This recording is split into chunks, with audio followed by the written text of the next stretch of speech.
नमस्कार दोस्तों। पिछले 3-4 दिनों से आप देखेंगे तो जो अजीत डोवल हैं, नेशनल सिक्योरिटी एडवाइजर, उनकी एक स्पीच काफी ज्यादा चर्चा में चल रही है और उसके अंदर बेसिकली उन्होंने एक काफी बड़ी बात कही है रिगार्डिंग द सिविल सोसाइटी। उनका कहना है कि civil society is the new frontiers of war. यहां पर आप देख सकते हो, ये यहां पे जो एनएसए हैं डोवल जी, उनके द्वारा कहा गया है। तो हम इसके बारे में डिटेल से समझेंगे कि सिविल सोसाइटी से उनका क्या तात्पर्य है, वो कहना क्या चाह रहे हैं यहां पर न्यू फ्रंटियर ऑफ वॉर, और साथ ही साथ फोर्थ जनरेशन वॉरफेयर, उसके बारे में भी उन्होंने इसको रिलेट किया है। तो सब कुछ डिटेल में समझेंगे कि एग्जैक्टली यहां पर नेशनल सिक्योरिटी के पर्सपेक्टिव से ये हमारे लिए बहुत इंपॉर्टेंट हो जाता है। काफी कुछ जानने को है, चलिए आगे बढ़ते हैं। लेकिन उसके पहले अगर आप यूपीएससी या फिर किसी भी एग्जाम की तैयारी कर रहे हैं तो आप हमारे ऐप को डाउनलोड कर लीजिए या फिर studyIQ.com विजिट कर सकते हैं। वहां पर जितने भी कोर्सेज हैं आपको काफी कम दाम पर मिल जाएंगे। चलिए यहां पर सबसे पहले हम देखते हैं कि हम इसकी चर्चा क्यों कर रहे हैं, ऐसा क्या हुआ है। आपको पता होगा कि जब भी आप सिविल सर्विसेज का एग्जाम देते हो, जितने लोग वहां से सेलेक्ट होके जाते हैं, तो स्पेशली जो टॉप पोस्ट है जैसे आईपीएस हो गए, आईएएस हो गए, आईएफएस, तो इन सब का एक कॉमन ट्रेनिंग होता है। पहले लाल बहादुर शास्त्री जो मसूरी में अकेडमी है उत्तराखंड के अंदर, वहां पर एक कुछ समय के लिए, करीब 6 महीने के आसपास के लिए एक कॉमन ट्रेनिंग होती है। उसके बाद क्या होता है कि जो अलग अलग ब्रांचेस हैं, जैसे पुलिस ऑफिसर्स हो गए, वो हैदराबाद चले जाते हैं। हैदराबाद में आप देखोगे तो यहां पर सरदार वल्लभ भाई पटेल नेशनल पुलिस अकेडमी हो गया। एनवायरमेंट के लिए फॉरेस्ट वाले कहीं और चले जाते हैं। तो इस तरह से कॉमन प्रोग्राम के बाद अलग अलग अपने अकेडमीज चले जाते हैं और वहां पर प्रॉपर उनकी फिर स्पेशलाइज्ड ट्रेनिंग होती है। जैसे पुलिस के लिए हैदराबाद में यहां पर ट्रेनिंग होती है। तो ये आप देखोगे यहां पर जो अजीत डोवल जी हैं वो स्पीच दे रहे थे on the 73rd batch of IPS probationers, जो इंडियन पुलिस सर्विस में सेलेक्ट हुए हैं, उनकी जो पूरी ट्रेनिंग वगैरह चल रही थी। तो यहां पर जो फेज 1 का बेसिक कोर्स ट्रेनिंग है 46 वीक का, वो खत्म हुआ था। तो यहां पर उसके बाद एक दीक्षांत परेड होता है, ये आप देख सकते हो इस तरह का परेड था। उसमें यहां पर चीफ गेस्ट के तौर पर वो आए थे और यहीं पर उन्होंने स्पीच दिया था, जहां पर उन्होंने कांग्रेचुलेट किया 132 officers trainees of Indian police service. और मैं आपको यह भी बता दूं कि जो हमारे पड़ोसी देश हैं जैसे मालदीव, भूटान, नेपाल, वहां से भी कुछ ऑफिसर्स आते हैं ट्रेनिंग के लिए। तो 17 वो लोग भी थे। उन सभी को कांग्रेचुलेट करते हुए यहां पर अपने स्पीच में उन्होंने कह दिया new frontiers of war is the civil society. तो यहां पर एग्जैक्टली वो कहना क्या चाह रहे थे अपने स्पीच में, उसको थोड़ा सा हम डिटेल में समझेंगे। देखिए सबसे पहले तो उन्होंने ये बोला people are the most important. जाहिर सी बात है, किसी भी देश के अंदर आप देखिए, कोई भी देश जो है, हम जब कहते हैं भारत, तो भारत किससे बना है? जब तक हमारे देश के अंदर लोग हैं तभी तो उससे भारत बना है। तो उन्होंने कहा कि people are the most important, the new frontiers of war. अब हमें अपने देश को बचाने के लिए, भारत को बचाने के लिए जो एक नया फ्रंटियर, अगर हम वॉर की बात करें, क्योंकि आप समय समय पर देखिए जो वॉरफेयर है, जब किसी भी दो देश के बीच में वर्ल्ड वॉर 1 हो गया, वर्ल्ड वॉर 2 हो गया, सोवियत वाला हो गया, यूएस, चाइना, कोई भी अगर आप वॉर का अगर आप देखोगे तो वो समय समय पर बदलाव उसमें देखने को मिलेगा।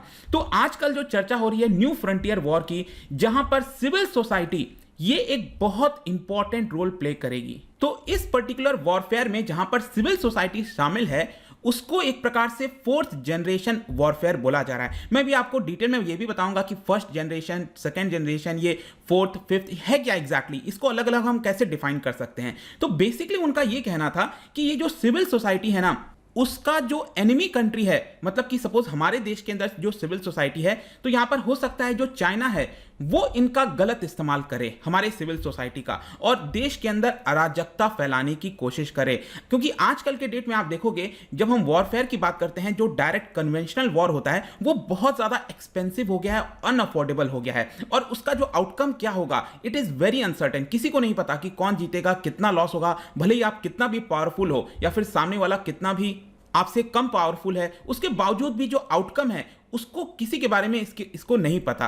और अल्टीमेटली उनका यही कहना है कि इस केस के अंदर जो सिविल सोसाइटी है उनको मैनिपुलेट किया जा सकता है, वो देश के अंदर अराजकता फैला सकते हैं, उनके बीच में दरारें पैदा की जा सकती हैं। तो अल्टीमेटली इससे क्या होगा कि जो हमारा देश है, हमारे देश का जो इंटरेस्ट है, उसको बहुत ज्यादा नुकसान पहुंचेगा। और इसीलिए उन्होंने ये कहा कि you are there to see this, they stand fully protected. मतलब कि जो आईपीएस ऑफिसर्स हैं, ये उनकी जिम्मेदारी है कि वो इस चीज को संभाल कर रखें ताकि हमारे देश में जो सिविल सोसाइटी है वो बिखर ना जाए, अदरवाइज ये हमारे देश के लिए नुकसान हो सकता है। तो अब हम उनके बयान को तो हमने देखा, लेकिन वो कहना क्या चाह रहे हैं, इसका फर्दर अगर हम बाइफर्केशन करें जैसे कि सिविल सोसाइटी, तो आप इससे क्या समझते हो, व्हाट इज सिविल सोसाइटी? देखिए इसके अलग अलग मतलब निकाले जा सकते हैं, लेकिन एक जो जनरल मतलब है वो यही कहा जा सकता है कि it is kind of a third sector of our society. जैसे कि सोसाइटी के अंदर सभी प्रकार के लोग होते हैं, सरकार भी है, बिजनेसेस भी है, और इसके अलावा जो हम लोग, जो फैमिलीज हो गए, जो प्राइवेट पीपल हो गए, एक प्रकार से उनको सिविल सोसाइटी के तौर पर देखा जा सकता है। कुछ और लोग यहां पर ऐसे कहते हैं सिविल सोसाइटी को, जैसे कि नॉन गवर्नमेंट ऑर्गेनाइजेशन हो गया, वो ऑर्गेनाइजेशन जो कि सिटीजन्स के काम आती है उनके गोल को अचीव करने के लिए। एनजीओज हैं, बहुत सारी चीजें हैं, राइट? तो उस तरह के जो ऑर्गेनाइजेशंस हैं, जो लोग हैं, उनको सिविल सोसाइटी में कहा जा सकता है। लेकिन ओवरऑल आप यूं समझिए कि सिविल सोसाइटी का सिंपल अर्थ ये हुआ कि अगर आप बिजनेसेस को और सरकार को हटा दें जो कि पूरे देश को चला रहे हैं, उसके अलावा जितने लोग हैं हमारे समाज के अंदर, हम सभी लोग, आप लोग, इनको हम कह सकते हैं सिविल सोसाइटी। तो अब यहां पर सिविल सोसाइटी की जब बात आती है तो उनको फोर्थ जनरेशन वॉरफेयर में रखा जाता है। तो क्वेश्चन ये आता है कि ये कितने डिफरेंट प्रकार के हैं, किस तरह से डिफाइन किया जाता है? तो देखिए जो पहला जनरेशन वॉरफेयर है, फर्स्ट जनरेशन वॉरफेयर, ये आप कह सकते हो कि जो एंशिएंट टाइम्स में हुआ करता था, पोस्ट क्लासिकल जो बैटल्स हुआ करते थे ना, आप मूवीज वगैरह में देखते होंगे कि यूनिफॉर्म पहन के एक तरफ बहुत सारे सैनिक खड़े हुए हैं, फिर दूसरी तरफ यहां पर बहुत सारे सैनिक लाइन लगाकर यहां पर खड़े हुए हैं और आपस में वो भिड़ जाते हैं और यहां पर जो है वॉर जैसा देखने को मिलता है। आप कई जगह ये देखते होंगे। तो इस तरह के जो पहले वॉर हुआ करते थे उसको फर्स्ट जनरेशन वॉरफेयर कहते हैं। फिर धीरे धीरे आपने देखा होगा कि टेक्नोलॉजिकल डेवलपमेंट होने लगा, जो डिफेंस इक्विपमेंट्स वगैरह हैं वो बनने लगे, इन्वेंशन होने लग गया राइफल का, मशीन गन का, लोडिंग वेपन्स का। तो इस तरह के इक्विपमेंट के माध्यम से जो वॉर होता है दो देश के बीच में, उसको कहा जाता है सेकेंड जनरेशन वॉरफेयर। ठीक है, अब आ गया थर्ड जनरेशन वॉरफेयर। देखो अब टेक्नोलॉजी और ज्यादा बेहतर हो गई। यहां पर जो लेट मॉडर्न टेक्नोलॉजीज हैं जिसमें स्पीड, फाइटर जेट्स हो गए, स्टेल्थ हो गया, सरप्राइज कर दिया आपने अपने एनिमी को। मतलब थर्ड जनरेशन वॉरफेयर में क्या होता है कि जो लीनियर वॉरफेयर है, जो मैंने आपको बताया ना, आमने सामने खड़े हैं और आपस में यहां पर भिड़ जा रहे हैं, तो वो एक प्रकार से खत्म हो जाता है और जो मॉडर्न इक्विपमेंट्स हैं उससे यहां पर वॉरफेयर देखने को मिलता है। जैसे कि मैं आपको एक बहुत ही अच्छा एग्जांपल बताऊं तो रिसेंटली आपने अजरबैजान और अर्मेनिया के बीच में देखा होगा किस तरह से ड्रोन के माध्यम से यहां पर वॉर हुआ था और अजरबैजान ने काफी वहां पर बताया जाता है कि डिसाइसिव जीत हासिल की थी। तो उस तरह के वॉरफेयर को आप थर्ड जनरेशन वॉरफेयर कह सकते हैं। लेकिन अब ये फोर्थ जनरेशन, ऑलरेडी मैंने आपको बता दिया कि जो अजीत डोवल जी उनका क्या कहना था। तो फोर्थ जनरेशन क्या कर रहा है कि ये पोस्ट मॉडर्न है। मतलब ये मॉडर्न वाला तो हमने थर्ड जनरेशन की बात की, अब मॉडर्न के बाद अब क्या हो रहा है आजकल कि डिसेंट्रलाइज्ड फॉर्म ऑफ वॉरफेयर हो रहा है। क्योंकि नॉर्मल वॉरफेयर में क्या है कि जो हमारी मिलिट्री पर्सनल है, आर्मी है, वो लड़ाई करती है, तो वो थर्ड जनरेशन में है। ठीक है, अलग अलग इक्विपमेंट के माध्यम से। लेकिन फोर्थ जनरेशन में क्या है कि आर्मी लड़ाई नहीं कर रही है, हमारे देश के अंदर ही तो सिटीजन्स हैं, जो सिविल सोसाइटी है, उनके अंदर एक प्रकार से दरारें पैदा करने की कोशिश की जा रही है। जैसे चाइना अलग अलग प्रकार के प्रोपेगेंडा फैला सकता है। जैसे आपने देखा होगा कि चाइना जो है कई सारे मैनिपुलेटिव वीडियोस वगैरह फैलाने की कोशिश करता है सोशल मीडिया वगैरह के माध्यम से कि देखिए गलवान में क्या हुआ था, अलग अलग आपने देखा होगा ना पिक्चर्स वगैरह। तो इससे क्या है कि देश के अंदर जो सिविल सोसाइटी है उसके अंदर कुछ प्रॉब्लम क्रिएट किया जाए। यहां पर जो लाइन है between war and politics, combatants and civilians, उसमें जो ब्लर है वो आपको देखने को मिलेगा। मतलब कि एक प्रकार से एक ही जैसे हो जाते हैं। तो बेसिक कहने का मतलब है कि फोर्थ जनरेशन वॉरफेयर के अंदर जो खुद लोग हैं वो अपने देश के खिलाफ, मतलब कि अपने सरकार के खिलाफ यहां पर जंग जैसा छेड़ देते हैं, लोगों में आपस में भिड़ जाते हैं। जैसे कम्युनल टेंशन ही आप ले लो, वो अगर भड़का दिया जाए तो ये हो गया आपका फोर्थ जनरेशन। और इसीलिए अजीत डोवल जी ने कहा था कि ये आपकी जिम्मेदारी है, पुलिस ऑफिसर्स की जिम्मेदारी है कि आप इन सबको देखो कि इस तरह की चीजें देश के अंदर ना हो पाए। फाइनली एक और वॉरफेयर की चर्चा हो रही है आजकल, फिफ्थ जनरेशन वॉरफेयर। अब देखो ये क्या है ना, ये और भी ज्यादा मॉडर्न, यहां पर नॉन काइनेटिक मिलिट्री एक्शन होता है। जैसे कि डायरेक्टली आप ड्रोन से, फाइटर जेट से अटैक नहीं कर रहे हो, मिसाइल का इस्तेमाल नहीं कर रहे हो। इसमें आप क्या कर रहे हो, जो सोशल इंजीनियरिंग है, मिस इंफॉर्मेशन है, साइबर अटैक हो गया। आप अक्सर सुनते होंगे कि रशिया के द्वारा, चाइना के द्वारा कुछ साइबर अटैक यूएस के अंदर कराया गया। रिसेंटली मुझे याद है कि एक वीडियो भी बनाया था जहां पर उनका जो पाइपलाइन है उसके नेटवर्क को ब्लॉक करने की कोशिश की गई थी। इस पे बहुत ज्यादा इमरजेंसी जैसे हालात हो गए थे। तो इस तरह के जो अटैक होते हैं, जो इमर्जिंग टेक्नोलॉजीज हैं, आर्टिफिशियल इंटेलिजेंस हो गया जो कि फुल्ली ऑटोनोमस है, यहां पर कोई भी देश ये नहीं दिखा रहा है कि वो अटैक कर रहा है, लेकिन सबको पता है कि कहां से अटैक हो रहा है, किस तरह से हो रहा है। यहां पर आप डायरेक्टली मिसाइल नहीं भेज रहे हो, लेकिन जो मॉडर्न टेक्नोलॉजीज हैं, इमर्जिंग टेक्नोलॉजीज हैं, उसके माध्यम से जब आप अटैक करते हैं, मतलब एक प्रकार से इंफॉर्मेशन एंड परसेप्शन की बैटल है इसी को कहा जाता है 5th generation warfare. I hope these things are very clear और आपको समझ में आ गया होगा कि अजीत डोवल जी यहां पर अपने स्पीच में क्या कहने वाले थे। अब मैं आता हूं कि उनके द्वारा फर्दर क्या कहा गया है। देखिए उन्होंने कई सारी चीजें कही हैं, लेकिन एक इंपॉर्टेंट पॉइंट यहां पर सर्विस टू द नेशन, उनका यह कहना था कि जितने भी प्रोबेशनर्स हैं जो ट्रेनिंग ले रहे हैं, they must develop a national perspective to effectively contribute. किस तरह से आप अपने देश को सर्विस दे सकते हो, तो यहां पर इफेक्टिव कंट्रीब्यूशन आपका पूरे दौरान में होना चाहिए। सर्विस के दौरान you are for India and India is for you, ऐसा उन्होंने क्लियरली यहां पर कह दिया। और जितने भी आइडेंटिटी हैं वो यहां पर सब अज्यूम हो जाते हैं आपके इंडियन आइडेंटिटी में। आपकी जो सबसे पहले आइडेंटिटी है इट इज जस्ट इंडियन। आप भले ही किसी कास्ट रिलीजन कहीं से भी आ रहे हो, डजंट मैटर, अगर आप इस सर्विस में हो तो सिंपली आप इंडिया को रिप्रेजेंट कर रहे हो, इंडिया ही आपकी आइडेंटिटी है। और साथ में उनका यह कहना था कि he wanted the young officers to know that service of the people is the greatest service from the point of national security as well as from the point of nation building. दोनों perspective से आप देखो तो service of the people आपको करना चाहिए।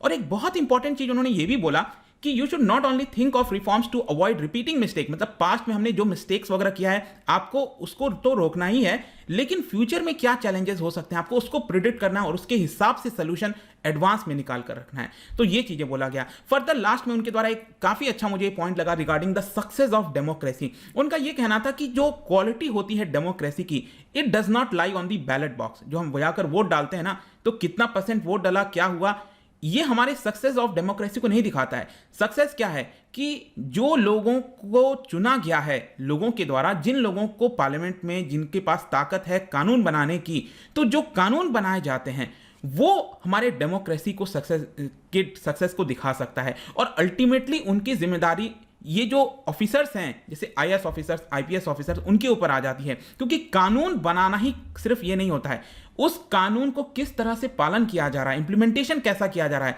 तभी तो डिसाइड होता है कि वो कानून कैसा था। भले ही आप कितना भी अच्छा कागज में कानून बना दो, इंप्लीमेंटेशन बेकार है तो उस कानून का कोई वैल्यू नहीं है। तो उनका यही कहना था कि ये जो जिम्मेदारी है वो आपकी है। Ultimately the success of democracy is in the enforcement of that law. People can not feel safe. जब तक आप अपनी जिम्मेदारी नहीं निभाओगे तो लोगों को भरोसा नहीं होगा, सिक्योर फील नहीं करेंगे। जब एनफोर्सर्स, जब आईपीएस ऑफिसर्स, जो लोग ही वीक होंगे, करप्ट होंगे, तो लोगों को यहां पर भरोसा नहीं होगा। So no nation can be build जहां पर रूल ऑफ लॉ फॉलो नहीं होता है। तो जिम्मेदारी है कि आप रूल ऑफ लॉ को फॉलो करिए। और आपकी जिम्मेदारी सिर्फ 130 करोड़ भारतीयों को प्रोटेक्ट करने की सिर्फ नहीं है, मतलब उनको तो प्रोटेक्ट करना ही है, लेकिन इसके साथ साथ जो हमारा 32 लाख स्क्वायर किलोमीटर का जो पूरा एरिया है, लैंड है, उसको भी प्रोटेक्ट करना है। और इसके लिए उन्होंने ये कहा आपको बॉर्डर जो मैनेजमेंट है, रिसेंटली आप देखिए अरुणाचल में क्या हो रहा है, लद्दाख में क्या हो रहा है, बॉर्डर मैनेजमेंट को लेकर आपको स्पेशल ट्रेनिंग लेनी पड़ेगी, प्रिपेयर होना पड़ेगा। और इसके अलावा जो स्पेशलाइज्ड इन्वेस्टिगेशन एजेंसीज होती हैं जैसे सीबीआई, एनआईए, इनके लिए भी आपको फ्यूचर रेडी होना है। आपने देखा होगा बहुत सारे आईपीएस ऑफिसर्स वगैरह को चुना जाता है सीबीआई के लिए, एनआईए के लिए, ताकि उसमें वो इंटेलिजेंस गैदरिंग वगैरह के जैसे भी काम कर सकें। और मैं आपको बता दूं कि खुद जो अजीत डोवल जी हैं वो करीब 52 वर्ष पहले यहां से ट्रेनिंग लेकर गए थे। तो एक बहुत ही स्पेशल मौका था जहां पर उन्होंने आईपीएस प्रोबेशनर्स को जो स्पीच में काफी सारे ज्ञान की बातें कही थी। और आई होप कि इस वीडियो के माध्यम से आपको भी काफी कुछ जानने को मिला होगा। जाने से पहले एक इंटरेस्टिंग क्वेश्चन आपके लिए, यहां पर क्या आप बता सकते हो under which of the following circumstances जो पुलिस है वो आपको अरेस्ट कर सकती है विदाउट अ वारंट? कौन कौन से कंडीशंस में पुलिस आपको बिना वारंट के भी अरेस्ट कर सकती है? इसका राइट आंसर आपको पता ही है, मेरे इंस्टाग्राम पर तो मिलेगा ही, वहां पर अगर आप नहीं हो कोई बात नहीं, टेलीग्राम से भी ले सकते हैं इसका सही उत्तर। मैं कई सारे एमसीक्यूज यहां पर डालता रहता हूं स्टोरीज के फॉर्म में, आप जाकर प्ले कर सकते हो। बाकी अगर आपको पीडीएफ चाहिए तो टेलीग्राम पर आइए, अलग अलग सोशल मीडिया पर भी आप जुड़ सकते हैं। साथ ही साथ यूपीएससी या फिर किसी एग्जाम की तैयारी कर रहे हैं तो आप हमारे ऐप को डाउनलोड करिए। आई होप कि वीडियो आपको पसंद आया होगा। मिलता हूं आपसे next time. Till then, thank you very much, see you soon.